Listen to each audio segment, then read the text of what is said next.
Hey people, welcome to the Pathfinder Podcast, and today I am with Rickard Andersson, the vocalist from punk rock band Tears of a Fallen Hero from Sweden, who are inspired by bands such as The Used and 30 Seconds to Mars.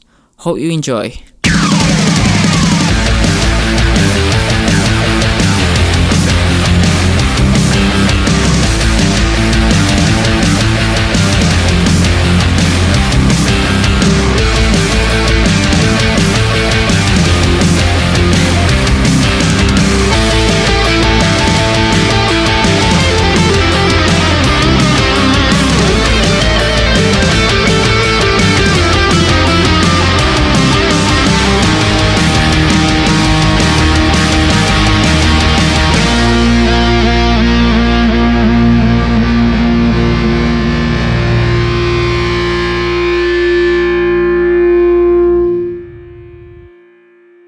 So, tell us about yourself and the band story up to today. Yeah, first of all, my name is Rickard Andersson, living in Sweden. I've been playing music since I was like 15. Now I'm 35, so it's been a few years. We had a band before called Hero in Action. We were playing a lot, touring around. But when all the guys in the band got kids, we broke up. And now when the kids are getting older, we decided to start up again. And our bassist didn't want to join us, so we decided to get a new name. Then it became Tears of a Fallen Hero. And to make a long story short, we had a song called Tears of a Hero with the old band, Hero in Action. And from that, when we broke up, our guitarist made a guitar riff that he called Tears of a Fallen Hero, and from there the name came up. Awesome. What's the scene like around your area and Sweden in general? The scene when I was young, it was really good. It was a lot of bands playing all over the country all the time. I think we have really good quality in Sweden with the bands, musicians, and but I'm not sure. I think in Sweden right now everybody wants to be like, like the new Avicii or something, like do electronic music, or maybe be like, like an idol, like the TV show. I know UK Idol or something. I guess you have that. Oh yeah. So the kids, when they grow up now, they don't want to be like the next rock star. They want to be like I don't know what to call them, but these fabricated artists. Yeah, when they go on TV and just fast track themselves to stardom. Yeah. So right now I'm pretty worried about the situation in Sweden, because we have so many good musicians, but everybody wants to be like fabricated.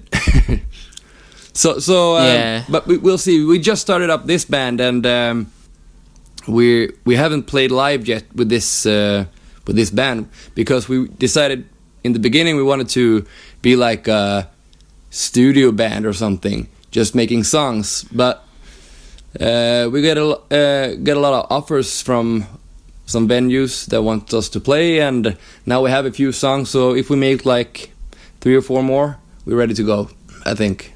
Awesome.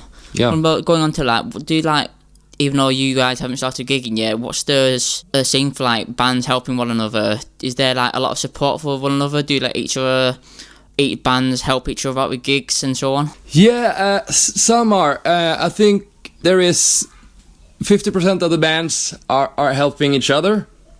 The other 50% are, like jealous at each other. So they don't help each other. They just want to, it's like a competition for them. So that sucks. I really like the helping part. Think, new and upcoming bands need each other to grow. And also, a guy like you, that is awesome too.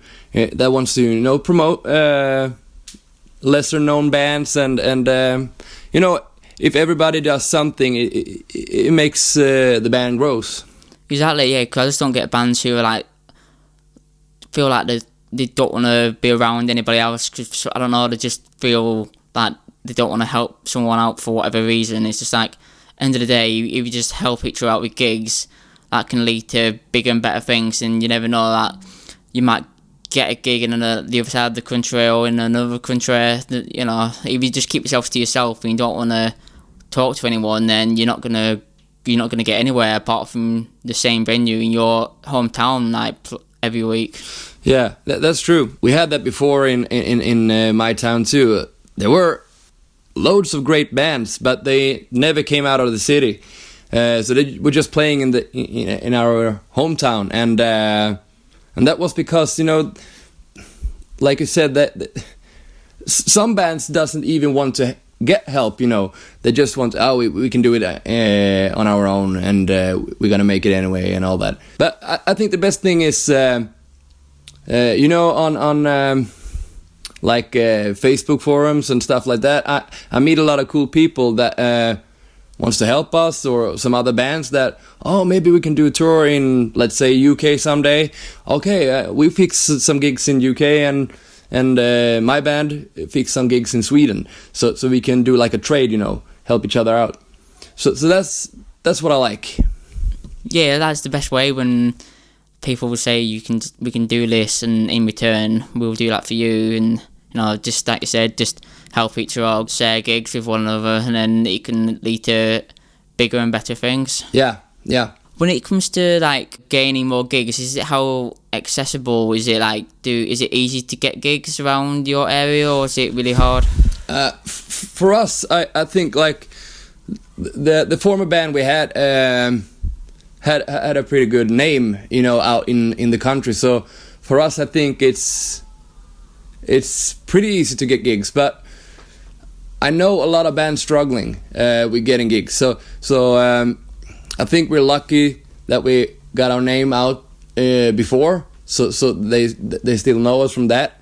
But basically in Sweden, it's I think the live scene for upcoming bands are close to dead.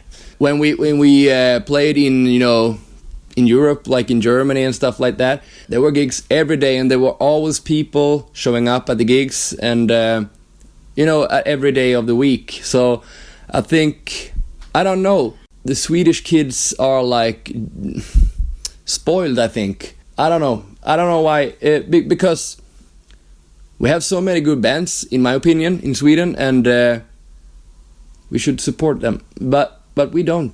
I don't know why, but people like to go to gigs, you know, like the bigger bands that are already made it. So I don't know. For me, when I grew up, it was like the thing to find new bands, like every weekend, go to shows and find, that was a great band. Have you heard them? And, you know, spreading the word. Yeah, that's the thing. I've heard like Germany's really good. Like some bands in the UK, playing like biggest venues, not massive, but probably like a few hundred capacity. Yeah. And then they don't really get much airplay. But then they go to Germany, and it's like heroes. Yeah. So it's just like completely different. It's like Germany's not like far from England. It's just like across the channel, and it seems to be like a massive music scene. And it's just like England's just not that far. Like Sweden's like not far. It's crazy how a country that's based next door can be so different. Yeah. Because they've got like, obviously Germany's got like Rock and Ring. They've got like massive festivals, and I just don't really hear, like you said, I don't really hear too much from Sweden, like festival wise. And obviously, and as you said, like the scene's not great for the upcoming bands, which is really bad, because if no upcoming bands get a chance, then eventually the scene's just going to be dead. Yeah.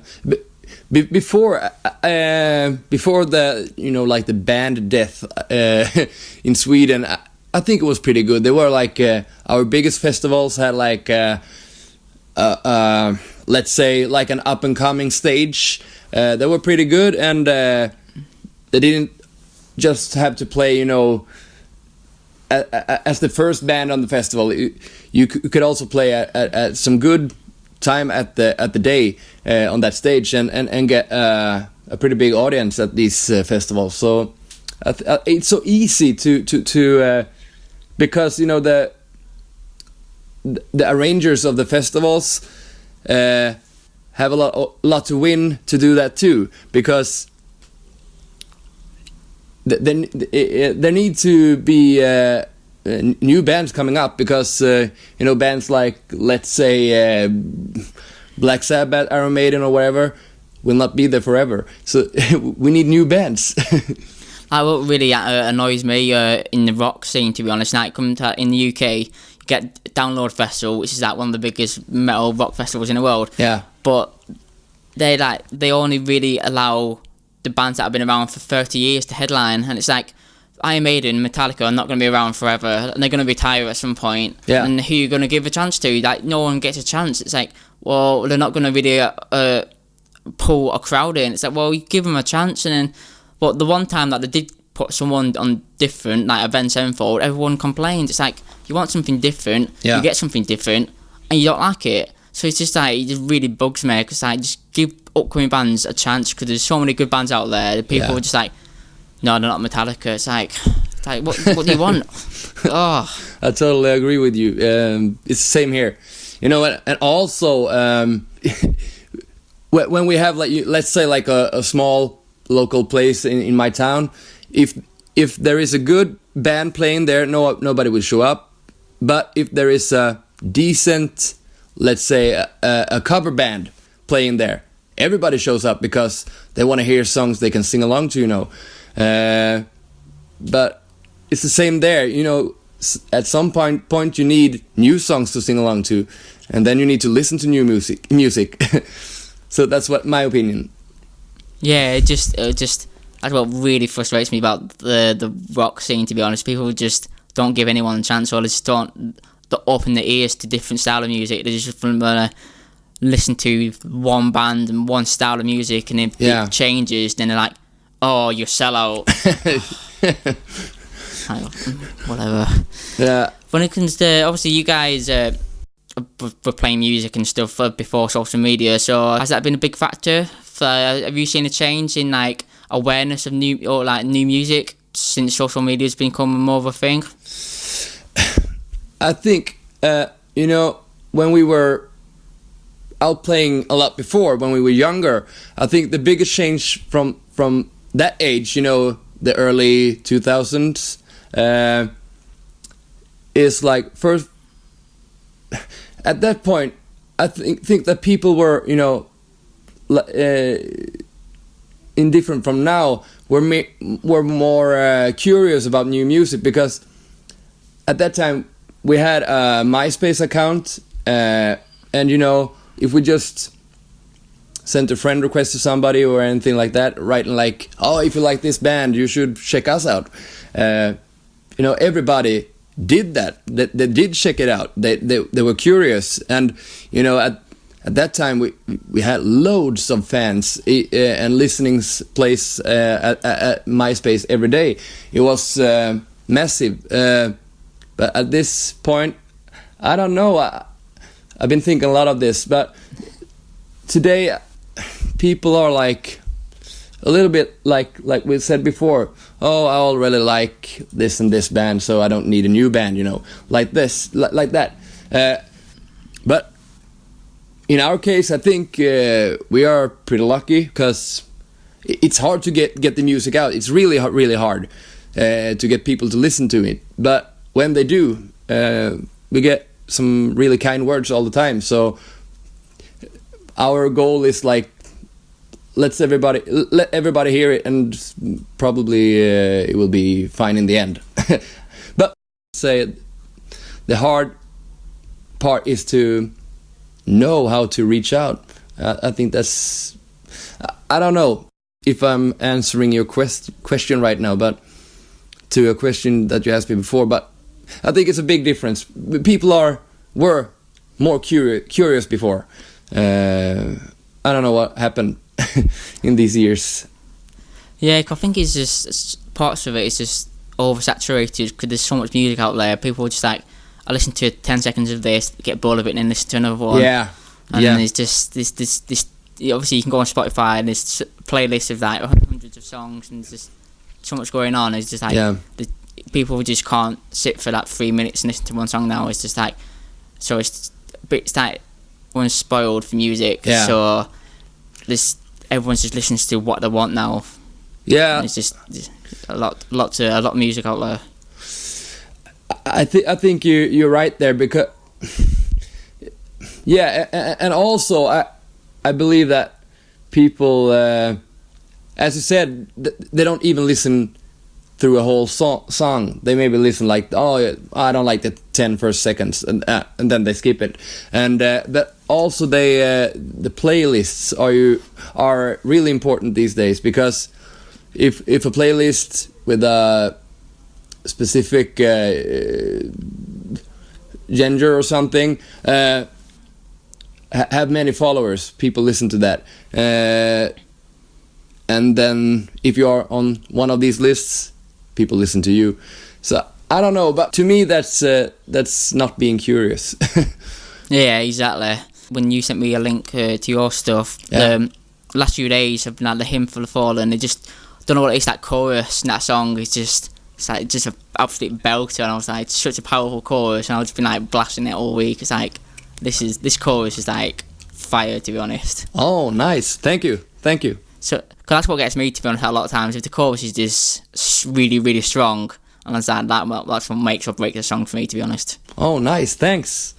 Actually, this song, the main riff, guitar riff, was really the reason why we decided to create music again, because, like I said before, our guitarist made this riff, and then we decided, it's too good not to make something of it.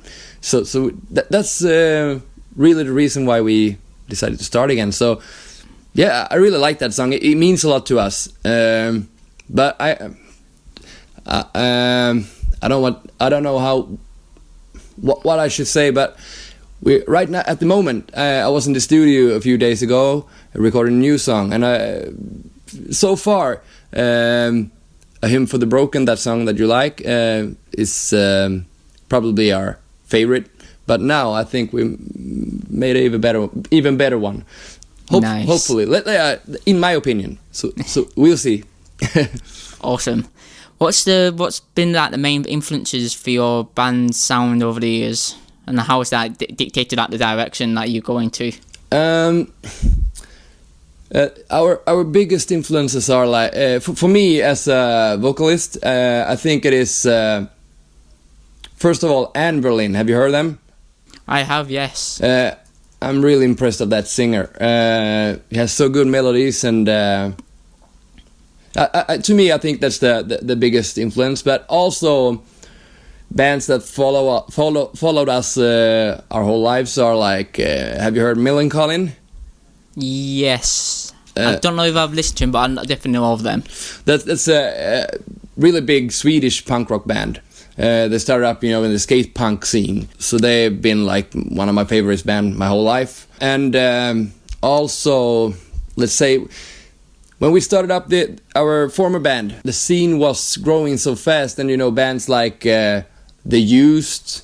There are so many good bands, but The Used, 30 Seconds to Mars, their early stuff. I really like This Is War. That album. I guess these bands are probably our biggest influences. But still, we want to make, I think our new song are really poppy, catchy song. Like, let's say, some parts of it are like, let's say, Blink-182 song, but still we have really heavy guitars on it. So it sounds like a heavier band, but still it's very poppy. So I think that's the thing we want to do. We want to do heavy music, catchy and still poppy, I think.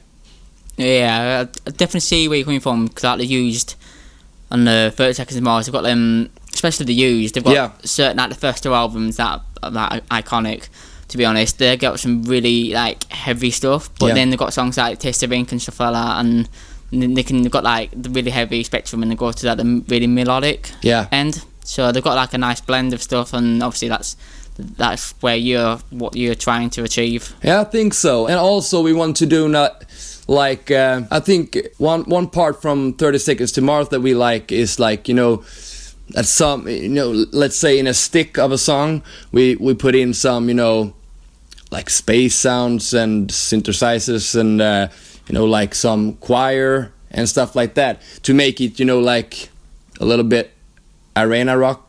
What do you say? Yeah, I know what you mean. Like really massive, big drums and just a big sounding record. Yeah, a bit. Yeah, a little like that. So, and also one other band that I really like that had that sound is Angels on Airwaves. I like their sound. That was the first thing. As soon as you mentioned synthesizers, they just crossed my mind because they do the whole rock. Yeah. Synthesizers, and I still listen to them a lot now. Like their latest song, Rebel Girl, that's a good song. And when they came out with that, the first 2 records, like We Don't Need the Whisper and the I Empire. I Empire, that's the one. They're both like just solid, and I was just like incredible records. And obviously they've got the whole like the delay, reverb effects on the guitars, and then the synths, and it just sounds massive. Like the adventure when that kicks in, it's just like huge. Yeah, it's great. I was blown away when it came out too. They just like just a typical Tom guitar progression, like really simple, but it just with all the effects and stuff, it just sounds 10 times bigger. Yeah. So love it. And that's a part we want to do maybe a little bit more of, but the guitarist's influences are more like the heavy stuff. He likes bands, more like really heavy metal. Like, have you heard of In Flames? Yeah. Music like that, and also like he likes bands like they're not that big, but they are really good. A band called Soilwork. I know of them. Yeah. Not listened to them, but yeah. And stuff like that, and I think he really likes Killswitch Engage and stuff like that. I like them too, but he's really into that, and I'm more into the punk stuff. So I think that's a nice mix, but I'm trying to make him do more riffs, with effects and stuff like that to get a bigger sound. But also it's hard to force something. If he doesn't want to do that, you should not do that. Yeah, because if it's forced, then you can just tell. It's like, nah. You can just tell when it's something's like, I'm making myself use this effect just because I feel like I need to change something up, and it's just like, don't do it, because otherwise you'd be sat there for like hours or days trying to forcing yourself to make something, and then you'd record something and you just release it, and then you just be like, I don't like that, but it's out there now, there's nothing I can do. It's like I think everything should come from the heart, and then let's see if people like it.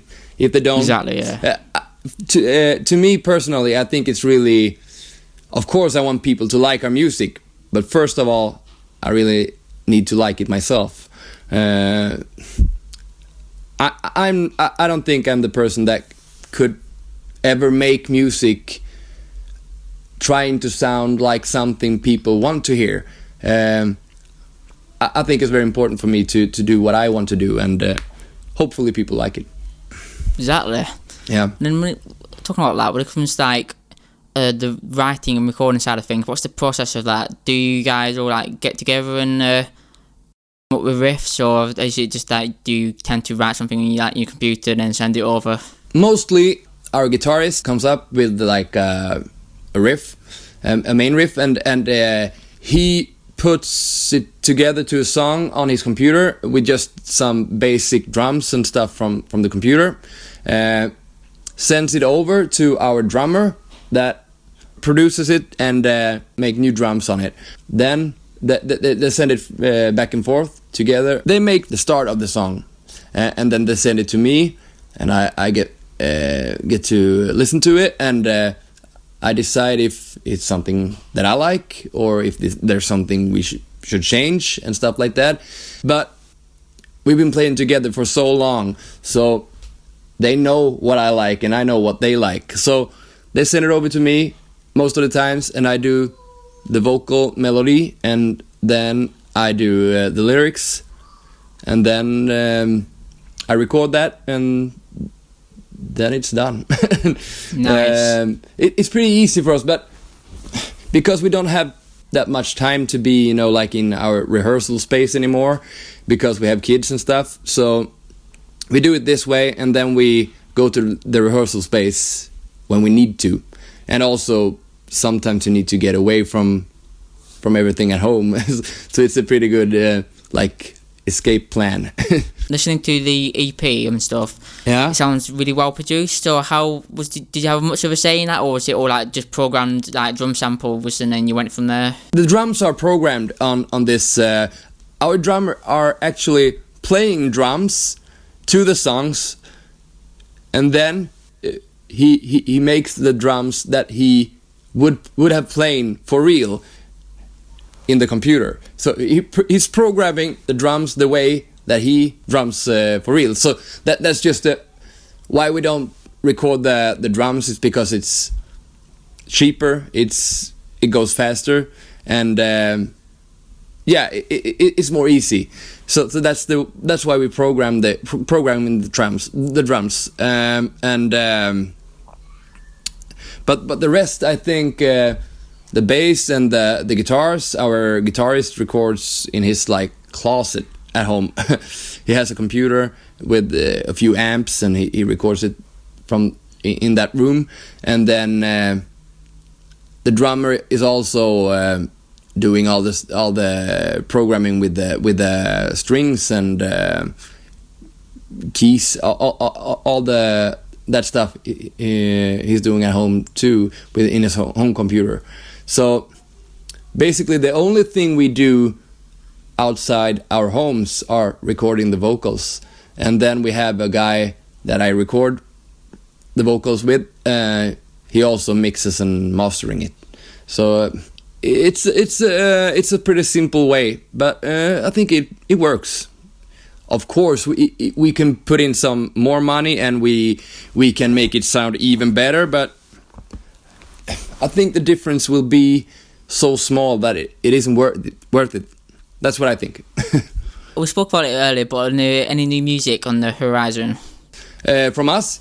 Yeah. Yeah, we have a new song coming up pretty soon, I think. It is really close to finished, but then we were thinking about doing a music video to this song, because I think this song will hopefully be like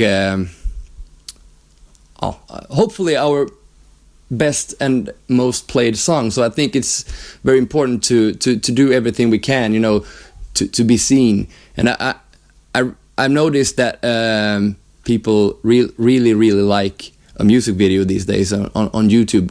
You know, our songs on YouTube are just like a picture of the cover art and nothing more. So because it's pretty boring to listen to us that way, I think people think that.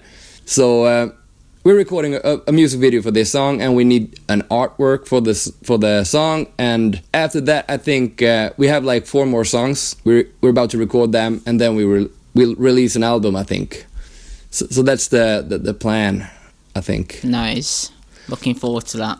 Oh, nice. It's gonna be good stuff. I think we have like 5 or 6 songs coming up, but it's.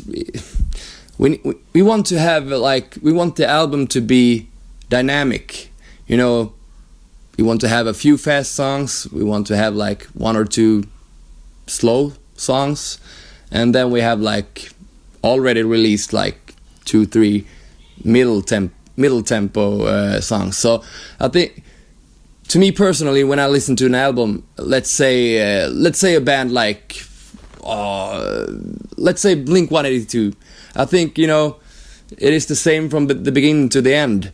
To me, it needs to be. I think 30 Seconds to Mars is a good example, because they have, you know, ups and downs on the albums, you know, in the tempo, and also some songs are heavy, some songs are just like an acoustic guitar and then the vocals. So I'm not sure. We're trying to figure out what to do, but. Like I said before, it's hard to force anything.